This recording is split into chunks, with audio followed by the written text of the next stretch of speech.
Before we start, please read the disclaimer on the screen and in the description. First of all, I would like to let you all know that this is not a party drug. This is a very powerful, very poisonous plant. It is nothing at all like acid, and yes, it can kill you in a variety of ways. I had almost total amnesia after this experience. This report is compiled of things I have remembered over the past 3 years. Kessler and I have both been diagnosed as schizophrenic in the past year. Is it coincidence, or did the datura have something to do with it? One night in early October of 2001, I was house sitting at my friend Cass's house in downtown Savannah. My friend Kessler was there house sitting too. We were just sitting around, smoking and drinking a little bit. Cassie and her roommates were at Erowid in South Carolina. Eventually, we fell asleep.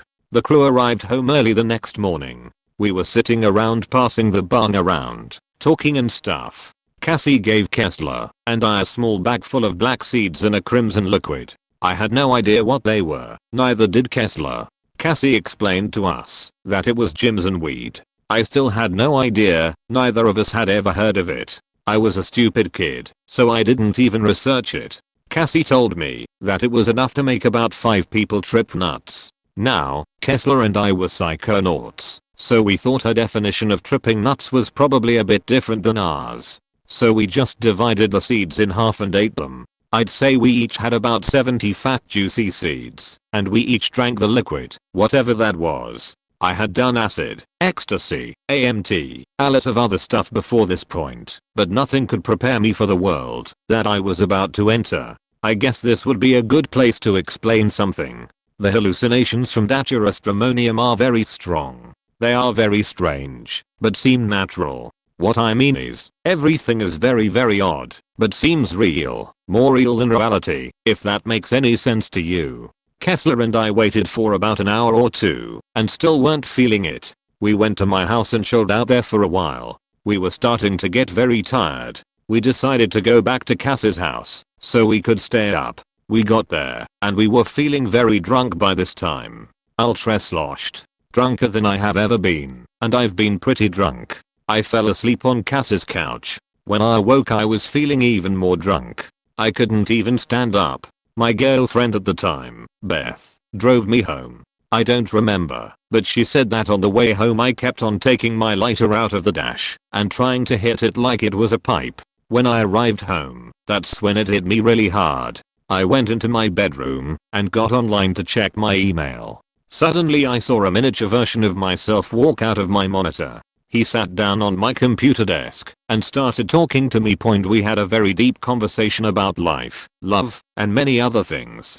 Then, he told me that I needed to go get some water. I went to the bathroom and filled a cup up with water and a bottle cap for my little friend. When I looked in the mirror, it wasn't me that I saw. It was a bloody mess. My face was mutilated beyond recognition. I started washing my face, but the more I washed, the bloodier it seemed to get. After about an hour, the blood just disappeared, and I was able to recognize myself again. I went back to the room, and my little friend was gone. I heard a knock at the front door. As soon as I got back to my room, I went to see who it was, and when I opened the door, I was in for a surprise. I think that everyone I had ever known was there, even people I had forgotten all about. This makes me think that datura has the power to unlock forgotten memories. I let the hundreds of people in, and we all went to my room, which is strange, because I had a very small room, but everyone was there. I was talking to and catching up with everyone. People kept on disappearing and reappearing in random places in my room. People also kept dying, decaying, and eventually disappearing. I was worried, but soon forgot all about it. There was also this guy with a Chick-fil-A cup as a head.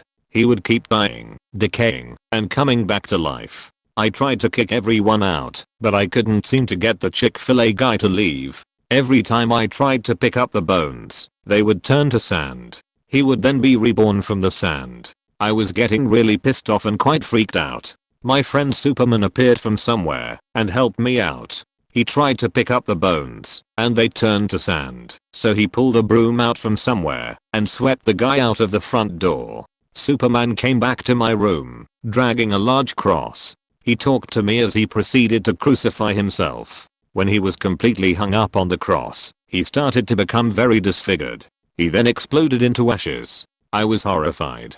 What had happened to my friend? I gathered the ashes up in a dustpan and took them to the kitchen sink. I dumped the ashes into the sink and ran water on them. A new Superman grew up right out of my sink. He thanked me for bringing him to life and hastily left. I decided to go for a walk. I saw my car in the parking lot and it was wrecked very badly. I was upset. I went over and tried to open the door, but the whole car melted at my touch. Then I leaned up against a tree and the tree melted. I figured out that I had the power to melt things by just touching them. Then I had the idea to touch myself. I did, and nothing happened. I got very lost, and it took me hours to realize that I was just in the parking lot in front of my apartment.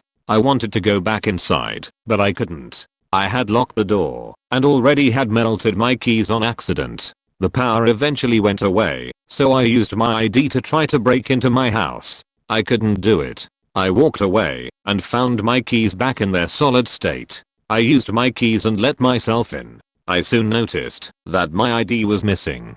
I'll explain this close to the end. I went to take a shower, and when I got my clothes off, I noticed I had no sexual organs at all. I was freaked out, but I figured there was nothing I could do about this. I got in the shower and started to wash. When I got out of the shower and went back to my room, there was a 7-foot tall totem pole staring at me. The totem pole was my CD tower. We had a conversation. Then the strangest thing happened. Time started to slow down, slower and slower, until it eventually stopped. Everything around me was suspended in time. My cat was frozen. My totem pole, who was talking to me just a minute ago, was now frozen in time with his mouth open in mid-sentence. This was very strange. Eventually, time came back. Remember, it all seemed very natural at the time. Beth had come over to check on me. We were sitting there talking for hours, and as we talked, I slowly began to come down. The phone rang, and I went to pick it up. It was Beth.